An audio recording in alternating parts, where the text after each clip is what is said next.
आपके television screen पर जहां तेज प्रताप के खिलाफ एफआईआर दर्ज होगी, झारखंड सरकार दर्ज कराएगी एफआईआर। लॉकडाउन का गाइडलाइन तोड़ने का आरोप लगा है।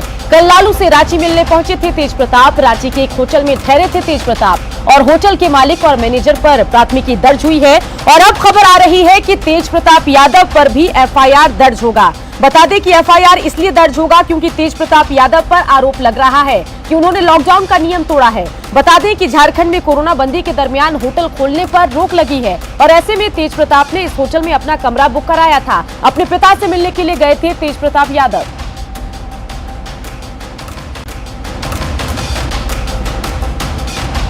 चलिए सीधा रुख करते हैं रांची का, जहां से संतोष कुमार न्यूज 18 झारखंड के संपादक हमारे साथ सीधे जुड़ गए हैं। संतोष, ऐसा लग रहा है कि तेज प्रताप के साथ विवाद का जो है वो चोली दामन का साथ हो गया और अब खबर है कि उन पर एफआईआर होगा क्योंकि उन्होंने होटल में रूम बुकिंग की बंदी के दौरान, कोरोना बंदी के दौरान। क्या कुछ आप तक जानकारी पहुंची है, बताइए। देखिए, विवादों में तो तेज प्रताप अक्सर रहा करते हैं और इस वजह से वो चर्चा में भी रहते हैं हमेशा।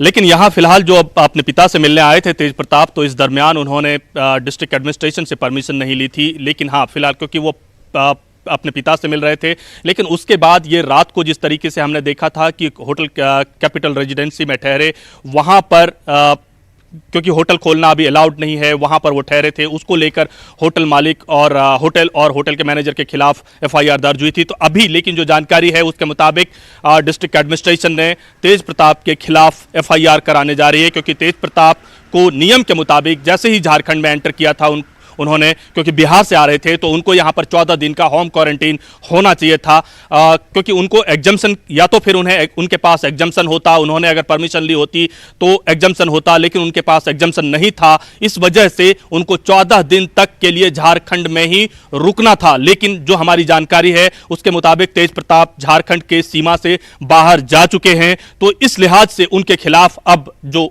मामला है वो बनता है और डिस्ट्रिक्ट एडमिनिस्ट्रेशन इसको लेकर मामला दर्ज कराने की तैयारी कर रहा है। जी बिल्कुल बिल्कुल। संतोष, इन सब के बीच हमने देखा कि जब से नई सरकार का गठन हुआ तब से कई रियायतें लालू प्रसाद यादव को भी रिम्स के पेइंग वार्ड में लगातार दी जा रही थी और अब तेज प्रताप के मामले में ऐसा लग रहा है कि इस बार सख्त रुख अख्तियार किया है। तो अपनी सरकार होने का, जो गठबंधन की सरकार है झारखंड में, उसका कोई फायदा मिलता तेज प्रताप को नहीं दिख रहा। देखिए, यहाँ फिलहाल तो रियायत इसमें नहीं दिख रही है क्योंकि इस नियम जो है, नियम के मुताबिक उनको यहाँ पर होम क्वारंटीन होना चाहिए था, लेकिन या तो फिर उनके पास एग्जम्पशन होना चाहिए था, लेकिन ना ही उनके पास एग्जम्पशन था। उनको लिखित अगर वो आप एप्लीकेशन लगाते हैं तो डिस्ट्रिक्ट एडमिनिस्ट्रेशन आपको इसके लिए परमिट करता है। लेकिन यहाँ पर तेज प्रताप की तरफ से जो जानकारी मिल रही है उसके मुताबिक उन्होंने कोई एप्लीकेशन मूव नहीं किया था, ना ही उन्होंने कोई ईमेल के माध्यम से एप्लीकेशन मूव किया था। इस वजह से अब उनको 14 दिन तक यहां पर होम क्वारंटीन रहना चाहिए था और ऐसा नहीं किया उन्होंने, और इसकी वजह से उनके खिलाफ एक यहां पर ये गाइडलाइन को तोड़ने का मामला बनता है। संतोष, इस पूरे मामले पर लगातार ऐसा लग रहा है कि नई नई दलील दे करके तेज प्रताप ने पूरे मामले को गुमराह करने की भी कोशिश की। सबसे पहले वहां पर जो आरजेडी के प्रदेश अध्यक्ष हैं उनका इंटरव्यू हमारे संवाददाता ने किया, उसमें उन्होंने कहा कि बड़ी गुजारिश करके वहां पर तेज प्रताप की बुकिंग हुई क्योंकि फैमिली टर्म्स है उस होटल के मालिक और तेज प्रताप की फैमिली के बीच में, इसलिए उनको बुकिंग मिल पाई। उसके बाद तेज प्रताप की तरफ से बयान आया कि वहां पर वो आइसोलेट हुए हैं कोरोना की वजह से और उनके ट्रैवल हिस्ट्री की वजह से वो खुद को आइसोलेट उन्होंने किया है और अब वो वापस बिहार आ गए हैं। तो कहीं ना कहीं ऐसा लग रहा है कि पूरे मामले में तरह तरह के बयान दिए जा रहे हैं और मामले की गंभीरता को समझने के बाद भी बिना कानूनी सलाह परामर्श के तेज प्रताप वापस बिहार कैसे आ गए, ये भी एक क्वेश्चनेबल जो इशू है। क्या लग रहा है आपको? देखिए, तेज प्रताप ने जो कुछ किया है वो ऐसा उन्हें नहीं करना चाहिए था क्योंकि नियम सबके लिए है और तेज प्रताप को ये फॉलो करना चाहिए था नियम को। उनको जैसे ही यहाँ, या तो फिर नियम ये भी था एप्लीकेशन मूव करते, वो एप्लीकेशन पे उन्हें एग्जम्पशन मिल जाता, ऐसा कोई हार्ड एंड फास्ट रूल नहीं था कि नहीं मिलता, उनके खिलाफ कोई ऐसी कोई कार्रवाई होती। लेकिन उन्होंने ना एप्लीकेशन मूव किया और ना ही उनको यहाँ आने के बाद भी अगर वो एप्लीकेशन मूव करते तो शायद जो हमारी जानकारी है उसके मुताबिक ऐसा प्रावधान है कि उन्हें ये एग्जम्प्ट किया जा सकता था, लेकिन उनकी तरफ से ऐसा नहीं किया गया। और अचानक जब उनको कि 14 दिन का होम क्वारंटीन होना था, लेकिन पता चलता है कि वो झारखंड की सीमा से बाहर जा चुके हैं। तो ऐसे में सबसे अहम सवाल कि अब आगे तेज प्रताप पर क्या कार्रवाई होगी और उसके बाद कब ये कार्रवाई होनी शुरू होगी, ये जरा बताइए। देखिए, इनके खिलाफ अभी तो जो प्राथमिकी है वो दर्ज होगी अगले कुछ मिनटों में। हमारी जो जानकारी है उसके मुताबिक अगले कुछ पलों में ये दर्ज हो जाना चाहिए, क्योंकि इन्होंने नियम को तोड़ा है। और उसके बाद जो इसमें प्रावधान है जो पेंडेमिक एक्ट के तहत, वो उन प्रावधानों के तहत कार्रवाई की जाएगी। अब ये सारी धाराएं जो हैं वो तो अवेलेबल ही हैं, लेकिन कुल मिलाकर इनके लिए मुसीबत ये है क्योंकि ये तेज प्रताप लालू प्रसाद के बेटे हैं, तो इसीलिए परेशानी इनके लिए थोड़ी बड़ी जरूर हो जाएगी। और इनको इसका नुकसान बिहार में भी उठाना पड़ सकता है, क्योंकि बिहार में अब जनता ये इनसे सवाल पूछ सकती है कि आप हमारे नेता हैं, और अगर नेता ही इस तरीके की कार्रवाई करता है तो जनता को वो क्या मिसाल पेश करेंगे। तो कुल मिलाकर हम यहाँ यूँ कह सकते हैं जो पहलू है वो एक तरीके से लापरवाह भरा काफ़ी दिखा इनका, और इसी वजह से इनके खिलाफ ये कार्रवाई की जा रही है। जी बिल्कुल। इसके अलावा क्या वहां पर से पॉलिटिकल रिएक्शन आना शुरू हुआ है क्या किसी आरजेडी नेता से, या वहां पर जो महागठबंधन की सरकार है या विरोधी जो बीजेपी की अगर हम बात करें, उधर से कोई पॉलिटिकल रिएक्शन अभी आना शुरू हुआ है क्या? क्योंकि बिहार में विधानसभा चुनाव है और बयानबाजी झारखंड रांची से भी होगी। जी हाँ, देखिए जैसे ही मामला दर्ज हो जाता है उसके बाद तो बयानबाजी शुरू हो जाएगी, क्योंकि अभी अभी जानकारी मिली थी और ये जानकारी हमारे दर्शकों तक, न्यूज़ 18 बिहार झारखंड के दर्शकों को सबसे पहले मिल रहा है। तो अब जैसे ही जानकारी नेताओं तक भी ये पहुँचेगी, प्रतिक्रियाएँ आनी स्वाभाविक है, क्योंकि लालू के बड़े बेटे हैं और उन्होंने नियम को तोड़ा है, और नियम को तोड़ करके उन्होंने यहाँ से झारखंड की सीमा से बाहर चले गए हैं।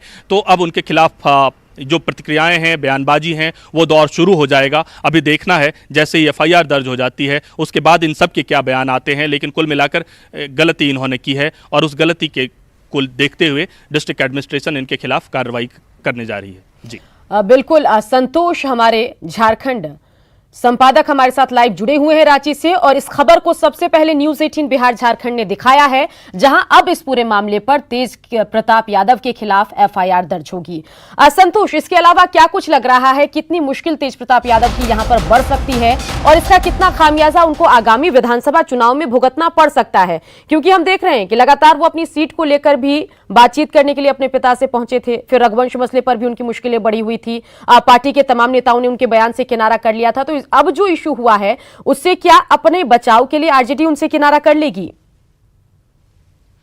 देखिए, किनारा कर पाना तो मुमकिन नहीं है, क्योंकि तेज प्रताप आए थे अपनी समस्या का समाधान करने के लिए, क्योंकि उन्होंने जो बयानबाजी की थी उस बयानबाजी के बाद पार्टी के अंदर काफ़ी अंतर्विरोध था। उनको ऐसा लग रहा था जैसे कि तेज प्रताप ने जो पुराने वरिष्ठ हैं उन सब का सम्मान नहीं किया। उसको लेकर लालू प्रसाद भी काफ़ी नाराज बताए जा रहे थे, जो हमारे सूत्र बताते हैं। उसके बाद इस मसले को समाधान करने के लिए ही बिहार से रांची आए थे, अपने पिता से मिले, लेकिन यहाँ पर समस्या का समाधान ढूंढने के बजाय एक और परेशानी साथ लेकर जा रहे हैं बिहार। बिल्कुल, परेशानी तो जा रहे हैं, लेकिन इन सब के बीच एक सवाल जो है राज्य सरकार पर भी उठ रहा है कि उनके गठबंधन दल के बड़े नेता हैं, और इन सब के बीच वो रांची पहुंचे, पूरे मीडिया में खबर थी, हम भी कल से ये खबर लगातार दिखा रहे हैं। तो ऐसे में उनके आइसोलेशन का और तमाम कानूनी कार्रवाई को पूरी करने की प्रक्रिया या वहां पर काम क्यों नहीं किया गया सरकार की तरफ से, पुलिस विभाग की तरफ से सुनिश्चित क्यों नहीं किया गया, ये जरा आप बताइए।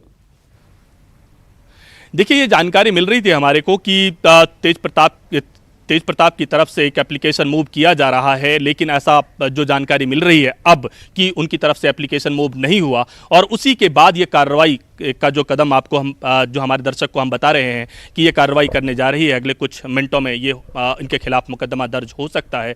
तो ये अगर उनकी तरफ से ये एप्लीकेशन अगर मूव हो जाता, क्योंकि आपको खुद ही लेना पड़ता है परमिशन, आपको डिस्ट्रिक्ट एडमिनिस्ट्रेशन से अगर एग्जम्पशन चाहिए, आपको छूट चाहिए, तो आपको खुद अपनी तरफ से पहल करनी पड़ती है। लेकिन यहाँ पर उम्मीद की जा रही थी कि तेज प्रताप भी पहल करेंगे, लेकिन ऐसा उन्होंने नहीं किया, ऐसी जानकारी मिल रही है, और इस वजह से ये कार्रवाई हुई है। तो जो कार्रवाई होनी चाहिए थी वो कार्रवाई उन पे हो रही है, और उसी कड़ी में हमने देखा था कि रात को भी जो कैपिटल रेजिडेंसी में एक एफआईआर हुई थी, कैपिटल रेजिडेंसी के खिलाफ और उसके मैनेजर के खिलाफ जो कार्रवाई हुई, उसी कड़ी का बने रहिए संतोष आप हमारे साथ। दीपक प्रकाश झारखंड बीजेपी के अध्यक्ष हमारे साथ फोन लाइन से जुड़ गए हैं। दीपक प्रकाश जी, तेज प्रताप यहां पर पहुंचे थे अपने पिता से मिलने, लेकिन लगातार वो कायदे कानून की अनदेखी कर रहे हैं। पहले तो बिना कायदों का ध्यान में रखे वहां होटल की बुकिंग हो गई, और अब आइसोलेट होने की बजाय वो वापस वहां से निकल ली है बिना परमिशन के। क्या कहेंगे आगे आप लोग, क्या कुछ किस तरीके से इस इशू को उठाएंगे? देखिए, भारत के संविधान और कानून सबको मानना है, ये हमारी नैतिक दायित्व भी है और इस देश में जो नागरिक है हर नागरिक को मानना है। कानून से ऊपर कोई नहीं है। जिस प्रकार से कानून का उल्लंघन लालू यादव के पुत्र राजकुमार ने किया है वो एक आपत्तिजनक है और राज्य की सरकार को इस पर तुरंत संज्ञान लेना चाहिए। और संज्ञान नहीं लेती है तो भारतीय जनता पार्टी मुखर होकर के पूरे प्रदेश में परिवारवाद के खिलाफ और इस प्रकार की जो परिस्थिति पैदा हुआ है उसमें राज्य सरकार की कर्तव्य विमूढ़ है। इसके संदर्भ में हम सब लोग आंदोलन करने में हिचकेंगे नहीं। बिल्कुल, लेकिन दीपक जी, जो तेज प्रताप यादव है उनका कार्यक्रम तय था, किस दिन आना है, किस दिन निकलना है, लगातार इसकी जानकारी मीडिया के जरिए भी दी जा रही थी। तो ऐसे में वहां पर जो राज्य सरकार है उनकी तरफ से उनको रोकने की या कायदे कानून उनको समझाने की कोशिश क्यों नहीं की गई, इस पर आप क्या कहेंगे? तो राज्य सरकार के मुख्य सचिव है, राज्य सरकार के पदाधिकारी है, सरकार है जिसके मुखिया हेमंत सोरेन जी है, इन्होंने संविधान की मुख्यमंत्री जी ने संविधान की रक्षा का शपथ लिया है, कानून के शपथ लिया है, कानून के तहत लिया है। इसलिए उनको विचार करना चाहिए कि किस प्रकार की परिस्थिति पैदा हुई है और उसमें राज्य की सरकार की कर्तव्य विमूढ़ है और की कर्तव्य विमूढ़ है तो क्यों है। इसलिए राज्य सरकार का ये रिस्पॉन्सिबिलिटी है कि अगर कानून का कोई उल्लंघन करता है तो उस कानून के उल्लंघन करने वाले पर एफआईआर कर दे। बिल्कुल, लेकिन इन सब के बीच हमने देखा दीपक प्रकाश जी और बीजेपी की तरफ से और जो विरोधी दल है वहां पर, चाहे आजसू हो चाहे बीजेपी हो, उनकी तरफ से लगातार यह आरोप लगाया जा रहा है कि जब से राज्य में सरकार बदली है रिम्स के पेइंग वार्ड का माहौल भी बदल गया है, लगातार वहां पर दरबार सजना शुरू हो गया है, राजनीतिक इश्यूज को लेकर के जो आरजेडी के नेतागण है रोज वहां पहुंच रहे हैं और लग रहा है कि अब तेज प्रताप यादव को भी वीआईपी ट्रीटमेंट दिया जा रहा है। क्या कहेंगे